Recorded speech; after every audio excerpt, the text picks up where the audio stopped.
Hello everybody, my name's Kai and today I'm going to be telling you 10 NFL moves or trades that I won't think work out this season. So this could have been from the off season, this could have been from a year ago, this could have been as of 3 days ago, It could have been at any time point.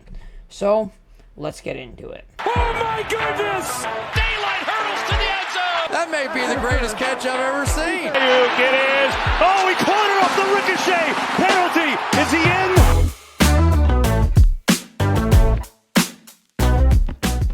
First player I got is Aaron Rodgers going to the Steelers. Simply because I don't think he's been very good the past 3 years. I think he's been extremely mid.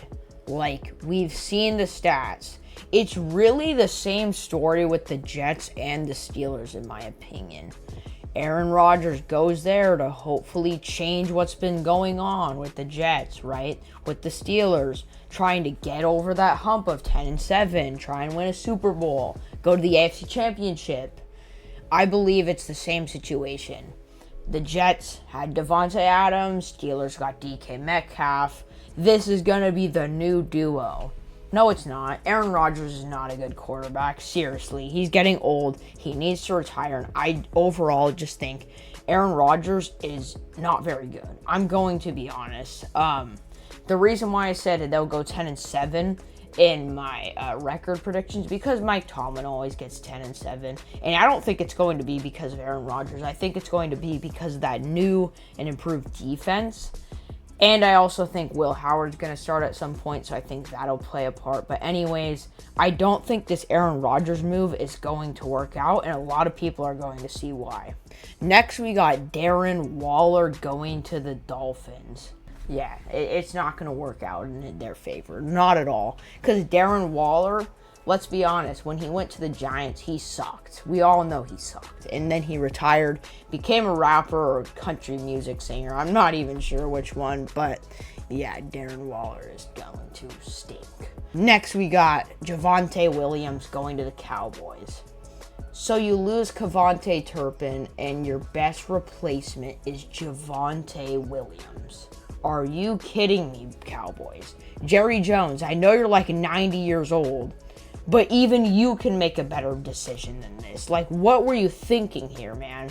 I don't understand. Javonte Williams is so mid. He's so mid. We've seen it.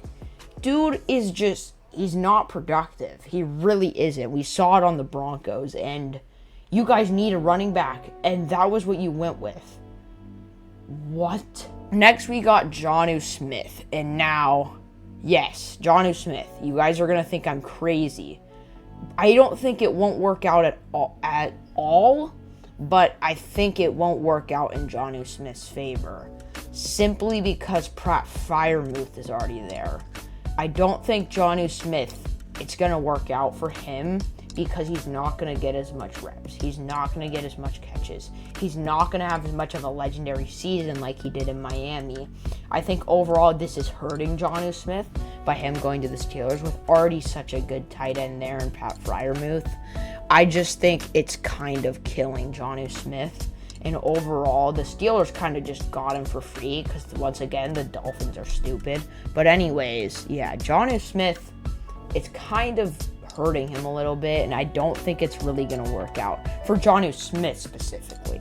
Next player we got is DeAndre Hopkins going to the Ravens. Come on, guys. Dude is getting old. This is not Houston Texans, even Arizona Cardinals. DeAndre Hopkins. What are we doing, Ravens? Yes, you guys have Zay Flowers, Rashad Bateman, but in case one of those guys are injured, I'm going to be honest, you can't expect DeAndre Hopkins to step up in this situation. I think he's just getting old. He'll get 2 catches a game for 20 yards. That's who DeAndre Hopkins is now, and it's kind of sad because he did do a little bit. He caught a couple touchdowns in KC, but I just don't think Ravens are expecting him to maybe step up and a wide receiver 3 role. I honestly just don't think it's going to happen. Anyways, next we got Russell Wilson. I think this isn't going to work out at all. I think this is actually going to go horribly.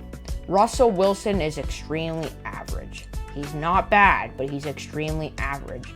And I have a feeling that at some point this season, Jackson Dart is going to start. And I know this because somebody said this. I don't know if you can fact check me, but something about the Giants said Jackson Dart will start at some point. It was something with the Giants front office. If I'm wrong, don't shoot me. Anyways, I still think Jackson Dart is going to be starting by the midseason. I think Russ is going to extremely underperform. We saw it in that back half of the season on the Steelers. And overall, I just think Russ is going to be extremely disappointing. Next, I got Deebo Samuel. Yes, former 49er. And I'm sad and I'm not sad that he left. Because he sucked at the back half of last year. He sucked. He said he needed more catches. Okay, give him the ball more. We gave him the ball more. And then he just dropped it. Like, what do you mean give you the ball more? You gotta catch it, brother. Anyways, he's going to the Commanders and he's like, Commanders, oh my god, this duo is gonna be unstoppable. Deebo Samuel and Terry McLaurin. Deebo Samuel has been buns the past 2 years. Like, genuinely. He is not very good, and it's not working out for the Commanders fans. And I think the Commanders expect him to be like a wide receiver 3. But the Commanders fans don't. The Commanders front office, I believe, does. But the Commanders fans, nah. They think he's going to be a wide receiver 2, 2021 Deebo Samuel. I'm sorry, guys. That's not coming back. Number 8. Yep, I'm about to say it. Gino Smith. Gino Smith, I don't think is really going to fit well in that system. First of all, I think they're probably going to be a run-first offense this year, right, with Ashton Jeanty. Second of all, Geno Smith doesn't have DK Metcalf and JSN anymore. He has Trey Tucker. I'm just saying, I don't think the Raiders receivers are terrible. I think Brock Bowers is insane. I don't think the wide receivers are terrible at all. I think Jacoby Myers is pretty darn decent, actually. I just don't think they're to the level of DK Metcalf and JSN, and I think Geno Smith is going to struggle, especially with the run-first offense, and I just don't think the Raider offense is amazing in general outside of Brock Bowers and Ashton Jeanty, and I think in that passing game, Geno Smith is going to struggle. Anyways, next I got Mike Williams going to the Chargers. Dude, he had like 3 receptions last year. Don't fact check me, I don't know, but that's just an estimate. He did not play very good last year, dude. I mean, he went to the Steelers, was at the Jets at one point, I think. He just hasn't done anything since he actually left the Chargers. With the Chargers, he was obviously decent, but I think the Chargers are expecting him to be how he was before he left the Chargers. But really, he's going to show what he was like after he left the Chargers, if that makes sense. Lastly, I got Daniel Jones going to the Colts. So, you need a quarterback. And your best option, instead of drafting somebody at like number 11 or 12 or whatever pick they had, you get Daniel fucking Jones. Seriously. To compete with Anthony Richardson, who's already buns, by the way. People are glazing him. He's buns. But it's just a bad move. I think they should have drafted somebody. I mean, the QB draft class wasn't amazing this year, but they still could have got somebody to compete with Anthony Richardson other than Daniel Jones. Like, come on. Anyways, that's the end of the video. Hopefully you guys enjoyed. If you did, let me know, and I will see you in the next one.